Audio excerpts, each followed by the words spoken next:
I really want to invest in cryptocurrency, but every time I look at CoinMarketCap, it looks like it's in a different language. I just don't know what to do. Also, all these acronyms everywhere, I don't know what they mean. I don't know what they are.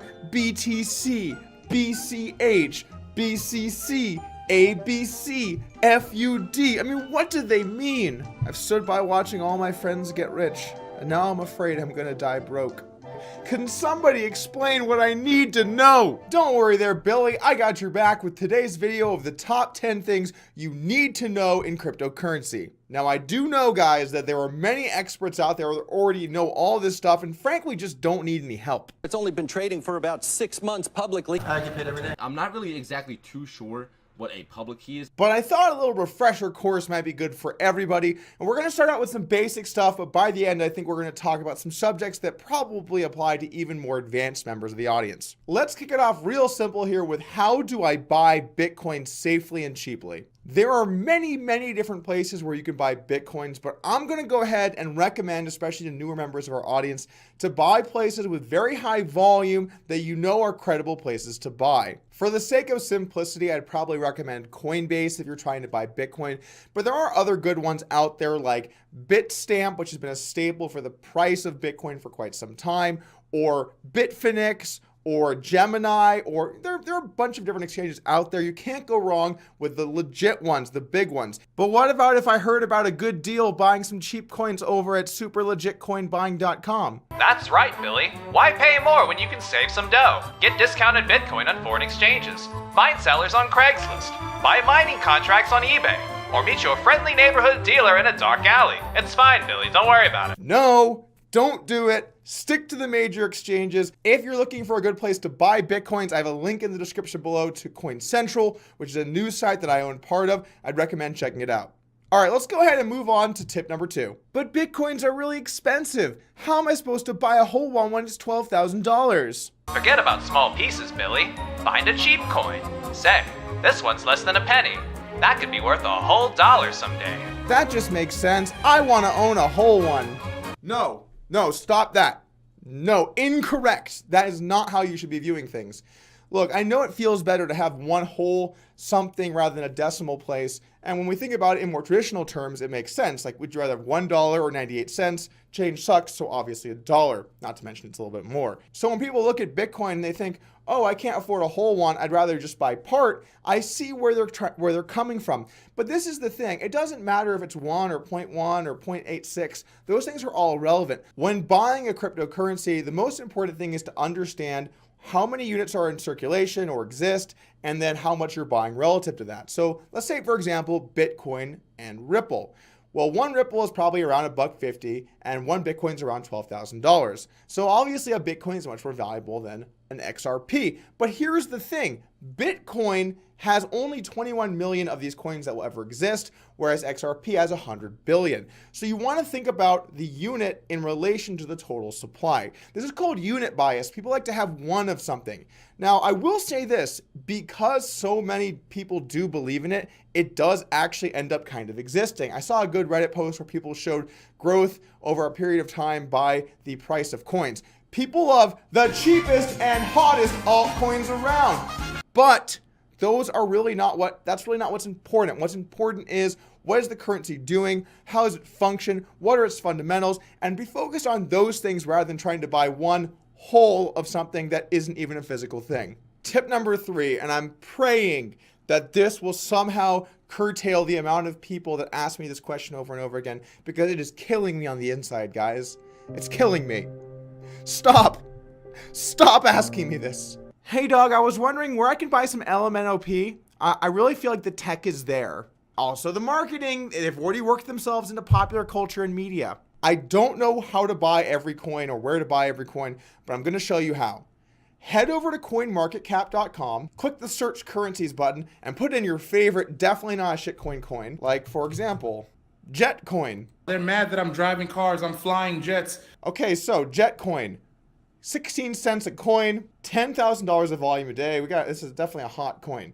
But here's what you do. You click markets, And then the markets button will show you where the volume is, and it'll show you the price at that market. So you can see which is the best one to trade it on, at what price, and that way you know where to go if you want to buy or sell if you want to get the best price. And additionally, which exchange to be on if you want to be able to buy it, because you'll know where the volume's actually happening. Now with this one, there's only really one exchange that even has it, so you kind of have to go to that one if you want to buy or sell Jetcoin. If you see someone asking me or the Discord chat about this, please just link them to this video, because I just can't do it anymore. For number 4, let's talk about security. Now, there are so many things to say about security, but I really want to try and limit the scope of this down to the couple most important things. But mister, where should I keep my coins once I buy them? Don't fool about, Billy. Just leave them in your exchange wallet.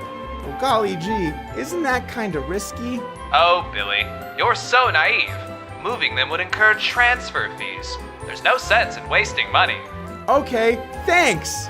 Do not keep your money on exchanges if you can avoid it. Now, for some of the smaller coins, you don't always have a great option. You can't keep them on a device like a Trezor or a Nano Ledger, which I would strongly recommend. If you have Bitcoin and you don't have one of those two things, you're being an idiot. You don't want to be the guy storing his private keys in his email. My YouTube email is linked to where I keep all of my private keys. The way that the Trezor or Nano Ledger devices work is critical to people who are trying to hold any reasonable amount of money in cryptocurrency. The way that it works is you have a PIN that only you know that you can use to go in and access your funds. If someone steals your Trezor, they can't get the money because they won't know the PIN and they won't be able to get the money.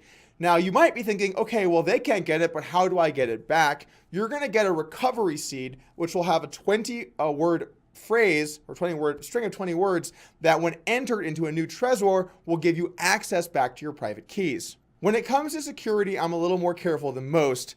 I'm sure you guys can all understand why. Crypto, there's some very dangerous people, so don't drop certain names. He might have to learn the hard way. What I've done is opened a series of safety deposit boxes at different locations, taken my recovery seed, split it into multiple pieces of paper, and I have a couple different copies of it, and placed them at different ones so that if anyone ever got compromised, they'd only have half of my recovery seed and they wouldn't know where the other half is. If one gets destroyed, I have a fresh copy set in different boxes, and so I'm never really in any kind of danger as far as losing my recovery seed. Also, for my Bitcoins themselves, I don't like to keep a lot in my Trezor that I have on me. I like to keep most of them in a Trezor that's also in another safety deposit box. So the majority of my cryptocurrency by far I would be unable to access in person here anyway. In all seriousness, there are dangerous people out there in the world, and you should do your best to prevent a central point of failure when it comes to your funds. So find places to keep it, split up the recovery seeds, have copies, and make sure to keep your money safe if it's an amount of money that really matters to you. If you have your money on exchange, which you shouldn't do, but if you're forced to because there aren't good places to hold it, or maybe the network transferring ability is down for some of the smaller ones, or whatever is happening, and for some reason you're forced to have money on an exchange, always have 2FA. There is no excuse for not setting up 2FA. It takes 5 minutes. Use Google Authenticator and not Authy, okay? Google Authenticator, and set up 2FA so that your funds are safe. The reason that Authy isn't good is because it uses your mobile number, and your mobile number is not a security measure that works. You need to have something not linked to a phone number. I don't want to get too much into the tech side of things, but just believe me, don't link it to your phone number, link it to Google Authenticator.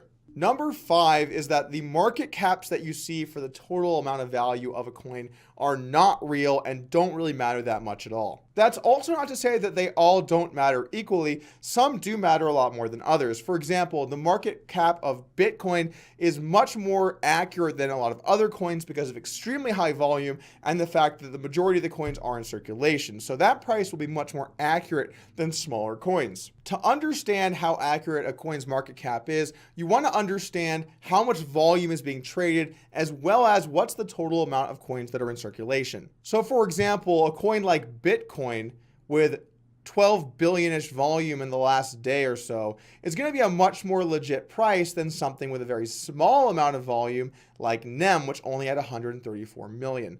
The volume matters because if you want to sell a lot, there would be many people looking to buy it, and many trades are happening constantly, so it would allow more room for you to buy or sell before the price has movement. Also, understand circulating supply versus total supply. And the best example for this is Ripple. As you can see, the total market cap for Ripple is around 60 billion. But the thing is, that's only counting the circulating supply. Only 39 billion of 100 billion Ripple are actually in circulation. So this number is a little bit misleading because it doesn't take into account all of the other coins that are locked up by the founders. The less circulating supply there is relative to the total supply, the higher the price will drive on those individual units. However, the riskier it is because if some of the total supply reaches the marketplace, it will have a bad effect on the value of each unit because now there are more people trying to sell and the same amount of people trying to buy. So understand the difference between these two things and also understand the impact this can have on the value of your coins in the future. Number 6, the market cap, while not an accurate indicator of the total value of the coins, does give you a little insight into how risky an investment is. Generally speaking, the larger the market cap of the coin, the less likely we're going to see that go down to dust because it has more infrastructure, usually more developers, usually more people interested, more people supporting it, and more people holding the currency. So the bigger the coin in general, the safer it is. Now, that does not apply for every coin, so don't think that if something is in the top 10, that means it's for sure going to succeed. Not the case. It's just a safer bet. That also means on the flip side, though, that you have less upside. Some of these really small coins can 10x, 100x. That can happen, even though we like to joke about it here on the channel. So if you're trying to find something that could certainly fail but might have big upside, look for some smaller market cap coins. But if you want something to be a more solid fundamental value investment, I'd recommend going for something more in the top 10. This brings us to number 7. Do you have to pay taxes on your cryptocurrency profit? I made all this money, but do I really have to pay Uncle Sam? Fuck it. You know what they say about governments, Billy. Governments are pussies, bro. You're gonna have to pay your taxes. That's just the way that it is. I can't tell you about any other countries. I only know the rules right here.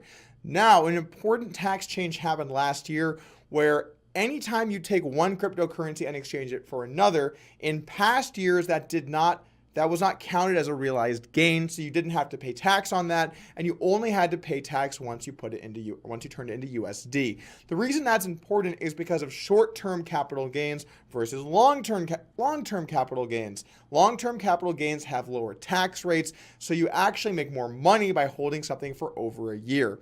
This new rule makes it so if you sell a bunch of your Bitcoin for Monero, then that transaction is now a realized gain and you have to pay tax on it if the value increases. So basically, it's going to get a lot more confusing this year. But you know what? I'm going to say that even though I hate taxes, I'm going to pay my fair share, and I think you guys should too. I know that we don't like the government in this space in general, but the thing is, by paying our fair share and showing the government that this is a way that the government can increase their revenue, I think they're more likely to get behind it. I'm not saying that I like the idea that we have to do that, but remember, governments can act very irrationally, and if they just came out and banned cryptocurrency, which is not 0%, by the way, that is something that could potentially happen. Don't think it's likely, but it could happen, and I think we don't want that to be the case. We want to show the government that this is not something that's just for criminals. This can be used for legitimate business activity and pay our part so that the government feels like this is something that they want to support. I know that might anger some people in the comments, but I come from poker. That's where I spent the last 10 years, playing in poker tournaments and playing online poker. And then about 6 or 7 years ago, the government just banned my job. They said, you know what? You can't offer poker to Americans anymore. And they just banned the 3 biggest poker sites, took hundreds of millions of dollars, and I lost my job overnight and I had to move countries in order to work. Okay, that happened to me. That was a real thing. It's funny now because I've moved over into other pursuits, but overnight my job became illegal because the government just decided to do it. They can absolutely do irrational stuff. And so I want us to try and do our best to promote cryptocurrency in a positive way, and then hopefully that won't be the case. Number 8, I want to talk about the difference between Bitcoin and Bitcoin Cash. Now, over the last couple of years, we've seen increased volume in people wanting Bitcoin transactions. And what that's done because of the demand of Bitcoin, because of the price going up, because there are more people that want transfers, then what happens is that the entire network slows down and transfers get more expensive. So that means that people want to use Bitcoin more as a currency. That gets hampered because they can't transfer money without it being slow and expensive. There are different ways to address this problem, but the 2 biggest schools of thought were separate. One was we need to make it faster and cheaper by making the technology better. We need to find ways to make these transactions better on the network. And another one was we need to make the block sizes bigger so that more transactions can go in each block. And there are upsides to both of these things, but I do feel like the better play is to try and innovate with the technology. That's what Bitcoin is doing. In late August, they implemented SegWit, which is a way to try and make transactions cheaper. And they're also currently in the works of getting the Lightning Network working, which will make transactions much quicker and way cheaper. And these are things that needed to happen because Bitcoin's prices were getting ridiculous. That's actually one thing I don't like from the real Bitcoin purists. It's like, Bitcoin wasn't supposed to be a currency. It's a store of value, guys. Well, what happened to 4 years ago when everyone was talking about it as a currency? You can't just change what it's supposed to be to fit your agenda. So I certainly think that Bitcoin should be both a currency and a store of value. Bitcoin Cash, which is spearheaded by Roger Ver and Yihan Wu, aims more to just increase the block size as needed. So I think they went from 1 up to 8 megabytes per block as a way to try and fix the problem. There's no doubt that increasing block size actually does fix some of these problems, but it's not a sustainable way over time to operate. You can't just make the blocks bigger every time. Think about how large the ledger, the public ledger becomes, and you can't just have that as a way to try and fix the problem. Now, there was a proposed kind of meet in the middle option, which was SegWit 2x, which was going to be a block size increase of 2x as well as activating SegWit, but it eventually fell apart. One of the things I like the least about Bitcoin Cash is just the way that some of the leaders operate. Some of the things that Roger Ver has said or done have been shady at best or just very disrespectful to other people. So I want to eventually do a video on that. I think I've already said enough on this subject, but I want you to understand what happened and why we have Bitcoin and Bitcoin Cash. There are also two Ethereums, Ethereum and Ethereum Classic, but what happened here was a little bit different. This one's a little more complex, but the DAO, which was a very popular Ethereum project, which raised over $100 million in Ether to support it, was hacked, and essentially the hacker was going to be able to get all of the Ethereum from the site eventually. The amount of Ether in question was about 15% of the entire supply. So if this money was taken and then sold, it could cause a massive drop in the price, but then also it might create instability within the community to believe in Ethereum. It was eventually decided that Ethereum would be hard forked. The original Ethereum would now be known as Ethereum Classic, and the new currency would be known as Ethereum. This way, they could prevent people from losing the money, as the hacker would only have the Ethereum Classic and not the Ethereum, which would become the new standard and what everyone would use on the network. You might be asking yourself, why is this important? We took away money from a hacker. Well, sure, it's all well and good that the hacker doesn't get as much money as he would have otherwise, but it raises some ideological questions about what we should be doing. Are we supposed to bail out large projects when they don't have their code written correctly or don't have their money in the right accounts to keep themselves safe? Are we supposed to bail them out? Is the currency supposed to step in and save people? It's actually very similar to kind of what happened with banks where they got bailed out by the federal government. You know, when companies are going to go under, I kind of feel like you just have to let it fail, and that's how the market corrects itself. You know, I'm not saying hackers should get the money, but it comes down to what's better, the ideology or in effect what happens. Actually, I'm interested to know what you guys think. What do you think about the Ethereum versus Ethereum Classic fork? Let me know in the comments below. Doug, nobody cares. Nobody cares. I just have one last question. I see so many triangles and candlesticks and charts and graphs. What does it all mean? How do I know when to buy, when to sell? How does a seasoned day trading veteran like yourself know what to do? I keep it real here on the channel. I don't day trade.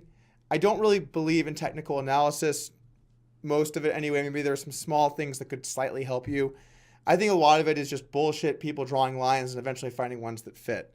So if you're asking me about moving averages and different things, what they mean and what you should buy or sell, I can't tell you anything because I don't know, and I also don't really believe in it. I like to buy things that I believe have good potential long-term to succeed. I like to buy things when I feel like they're undervalued relative to what they should be. I like to short things that seem like complete centralized bullshit. If you're new, you're not going to time the market correctly. I know everyone thinks they're an expert and has their theory on what's going on, But while you're busy waiting to try and time the market and figure out when to buy, you're missing potential returns you can be getting every day. I'm not saying you can't figure out some things. There are certainly some patterns to some extent that you could maybe use for a small amount of gain, particularly if you're using things like machine learning. But on average, people are way less smart than they think they are. So figure out things that you like and buy them if you want to buy them, and don't if you don't. Don't start trying to wait for the exact perfect price, because while you're waiting, you're missing out on those potential returns. Standard disclaimer, I am not a financial advisor. All investments have risk, and this channel is for information and entertainment. Maybe even more entertainment. I hope.